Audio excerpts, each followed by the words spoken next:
नमस्कार लाडक्या बहिणींनो, तुमच्यासाठी एक अतिशय महत्त्वाची आणि मोठी अपडेट समोर आलेली आहे, त्यामुळे नक्की व्हिडिओ शेवटपर्यंत पहा।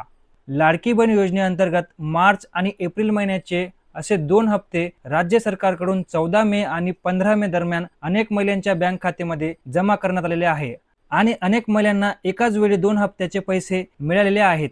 मात्र अजूनही लाखो महिलांच्या खात्यामध्ये पैसे जमा झालेले नाहीत, त्यामुळे अनेक महिलांच्या मनात चिंता निर्माण झालेली आहे। आपण अपात्र झालो आहोत का? आपले पैसे आता येणार नाहीत का? असे अनेक प्रश्न महिलांना पडत आहेत। पण सर्वात प्रथम एक गोष्ट लक्षात घ्या, जर तुमचा अर्ज योग्य असेल आणि तुम्ही पात्र असाल तर घाबरण्याची अजिबात गरज नाही, कारण काही तांत्रिक अडचणी किंवा कागदपत्रातील त्रुटीमुळे अनेक महिलांचे हप्ते सध्या तात्पुरती थांबवण्यात आलेले आहेत। आता नेमके पैसे का आले नाहीत यामागचं महत्त्वाचं कारण समजून घ्या। पहिलं कारण म्हणजे ई-केवायसी अपूर्ण असणे। अनेक महिलांनी अजूनही ई-केवायसी पूर्ण केलेली नाही। शासनाकडून यासाठी 30 एप्रिल पर्यंत मुदत देण्यात आलेली होती, मात्र अजूनही जवळपास 60 ते 65 लाख महिलांची ई-केवायसी बाकी असल्याचं माहिती समोर येत आहे। आता दुसरं कारण म्हणजे आधार कार्ड बँक खात्याशी लिंक नसणे। अनेक वेळा आधार लिंक नसल्यामुळे डीबीटी द्वारे पैसे खात्यात जमा होत नाहीत, त्यामुळे तुमचं आधार कार्ड बँक खात्याशी लिंक आहे की नाही हे तुम्ही बँकेत जाऊन चेक करून घ्या। आता तिसरं कारण म्हणजे डीबीटी सेवा बंद असणे।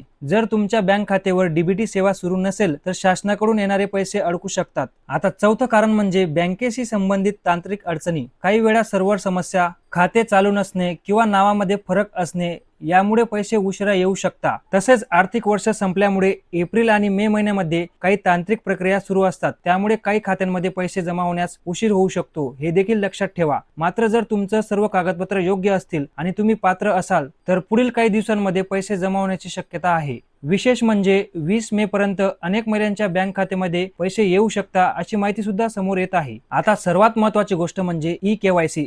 सरकारकडून दरवर्षी ई-केवायसी अनिवार्य करण्यात आलेली आहे। यावर्षी सुद्धा जून आणि जुलै महिन्यामध्ये पूर्ण ई-केवायसी प्रक्रिया सुरू होण्याची शक्यता आहे। ही प्रक्रिया सुरू झाल्यानंतर लाडकी बहीण योजनेचा लाभ घेणाऱ्या सर्व महिलांना वेळेत ई-केवायसी पूर्ण करणे आवश्यक असेल। ज्या महिला वेळेत ई-केवायसी पूर्ण करतील आणि पात्र ठरतील त्यांनाच पुढील हप्ते नियमितपणे मिळतील, अन्यथा अपात्र महिलांना या योजनेमधून वगळले जाऊ शकते। म्हणून आतापासूनच तुमचे आधार कार्ड, बँक खाते, मोबाईल नंबर आणि डीबीटी सेवा योग्य प्रकारे सुरू आहे की नाही हे एकदा तपासून घ्या। आणि सर्वात महत्त्वाचं म्हणजे कोणतेही अफवांवर विश्वास ठेवू नका, अधिकृत माहिती आल्यावरच विश्वास ठेवा। आणि ज्या महिलांचे पैसे आले नाहीयेत त्यांनी नक्की कमेंट करा पैसे आले नाहीत। जर तुम्हाला हा व्हिडिओ उपयुक्त वाटला असेल तर या व्हिडिओला लाईक करायला विसरू नका। भेटूया अशाच एक नवीन अपडेट सोबत, तोपर्यंत धन्यवाद।